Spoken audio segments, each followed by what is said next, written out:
Good morning. I'd like to explain a couple of things.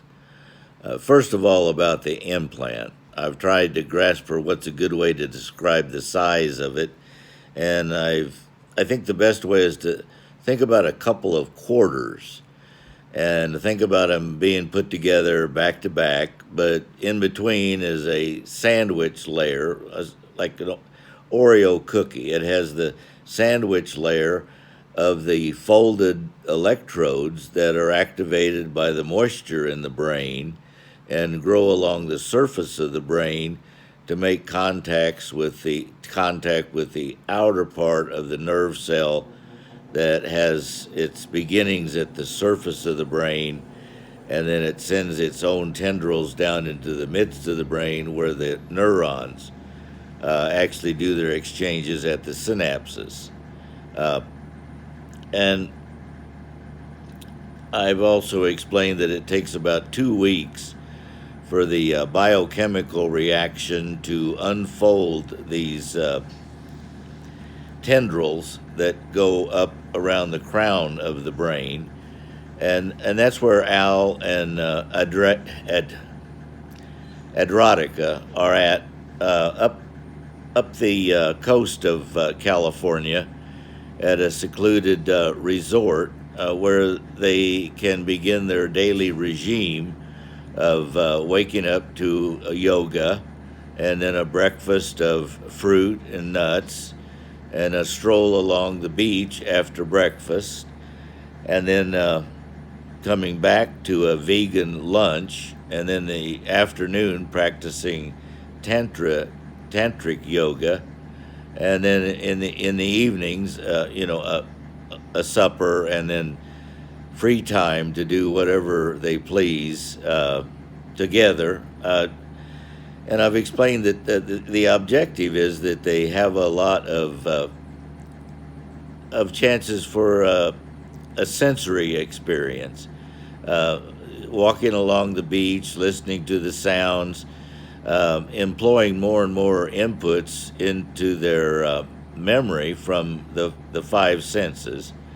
And I've explained this before. In tantric yoga, there's the embrace of the male and the female energies and the combination of those energies.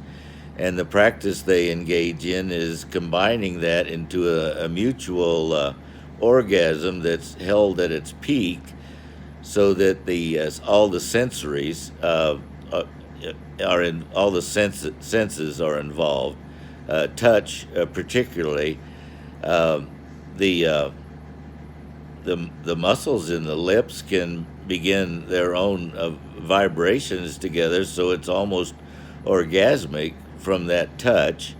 And then I think you also know that Elvis Presley used to sweat and throw his handkerchief into the audience, and the young girls would scream and try to get at, because a female reacts to the scent of a man, and I certainly know there's also that movie, The Scent of a Woman, where the guy was blind and he just wanted to have an engagement with a woman so okay, we're talking about taste, touch, smell, hearing, and the sight, and then all of these memories that are coming in, uh, having an emotional component.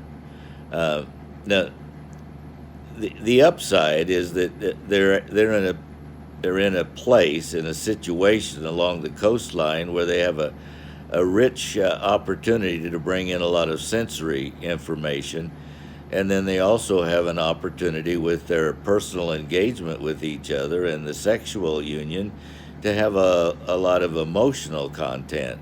But the flip side, or the danger of that, is that you have to be careful not to have any uh, environmental mishaps coming in to the experience.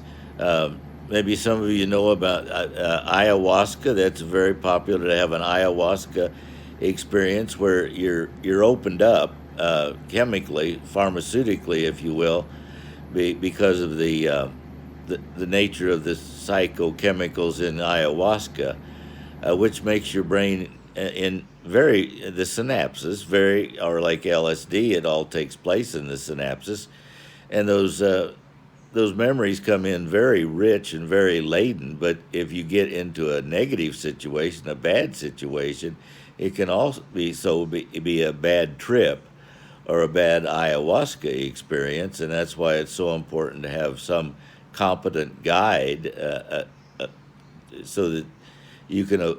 I'm just saying that Al and Erotica, although it sounds ideal to be in this getaway resort where all they have to do is spend their day in a honeymoon situation, have a stroll on the beach and all their food provided, and then enjoy each other's physical company.